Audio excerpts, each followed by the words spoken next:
Sage Wanderer here, coming at you from my van down by the river. So I wanted to give you guys an Antifa update. Many of you are not hearing about Antifa activity nationwide because it's not being reported. And here, even in Oregon, it's scarcely being reported. And only the bigger incidents are being reported. But local YouTubers have been documenting the clashes between Patriot Prayer and Antifa. It's just been going on non-stop. It happens almost every single weekend in either Portland or Vancouver. But there is a hotbed of Antifa that few people are talking about. The YouTuber Justin Trouble has been dealing with Antifa from Eugene for a good while now. His channel used to be named something else, and then he got taken down in the first purge of YouTube, but I guess he's got a new channel and rebuilding his subscribership. He's a long-haired rocker dude. I think he was probably more leaning towards the left until the rise of this hateful left and the Antifa movement.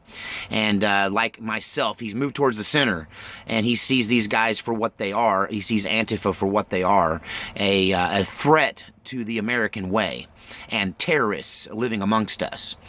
And so some of you might have heard that there was a shooting at a school in Eugene, Oregon, and the perpetrator. Now, this is being framed as a domestic dispute, and I guess at its core it is somewhat a domestic dispute.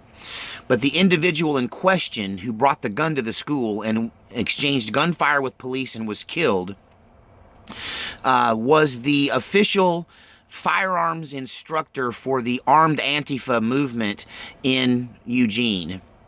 I guess he failed because he lost that gunfight quite handily. The Eugene cops took him out right in the front door of the middle school there. I believe it was the middle school. He was killed in front of other children, but the guy brought a gun and a backpack full of magazines into the school to demand that he collect his daughter, who he did not have the right to pick up because he was not the custodial parent. And the police officers there at the front door confronted him.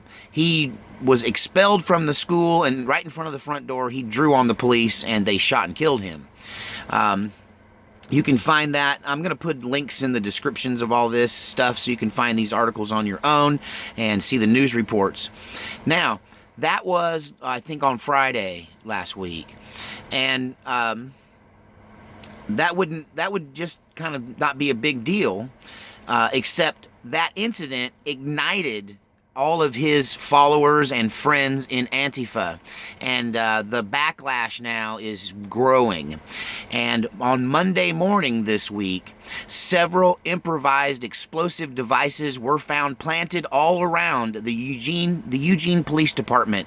The people who shot this Antifa member were from the Eugene Police Department, and so this they found these mysterious explosive devices.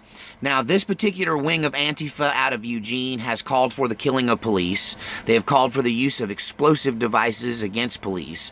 And so it seems pretty obvious, waiting for the proof, waiting for the evidence that connects them, but circumstantial evidence would suggest that the bombs placed around the Eugene, Oregon police station were an attempt to retaliate against the police for their killing of this Antifa leader who was, like I said, he was responsible for the firearms training.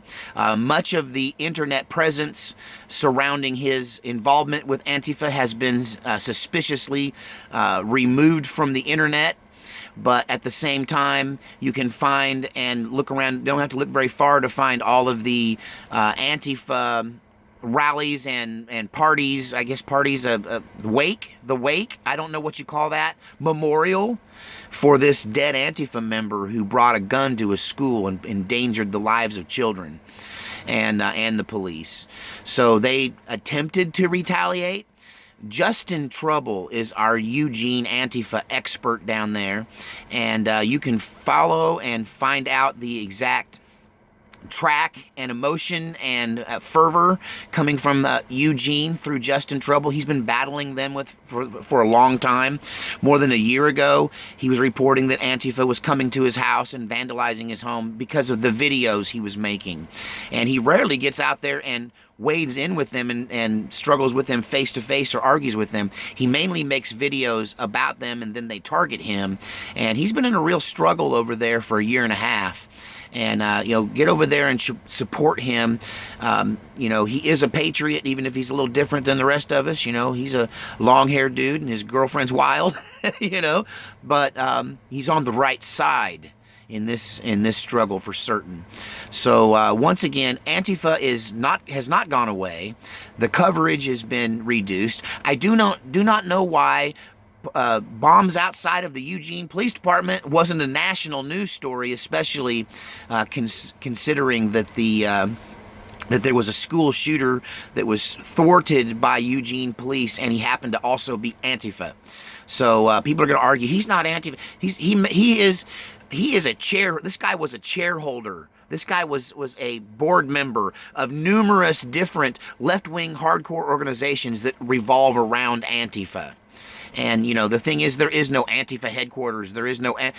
The Antifa is a way of thinking and an attitude and a revolutionary ideology. And people are involved in that in various ways, including involvement in other organizations which may not be labeled as Antifa, but trust me, are the same thing. So this guy was a anti-American revolutionary, a communist agitator. He got what he deserved, and I'm glad that the attempted bombing of the Eugene Police Department was thwarted. But this is the beginning. You will see more and more of this as time goes on. I'm just glad they're fighting the cops and not coming after us, because they got their hands full with the police. I don't think they're going to get past the police. So anyway, I'm going to put links in the description and also like these videos in my liked playlist. So check out Justin Trouble and his excellent reporting of the situation in Eugene, Oregon. God save our republic.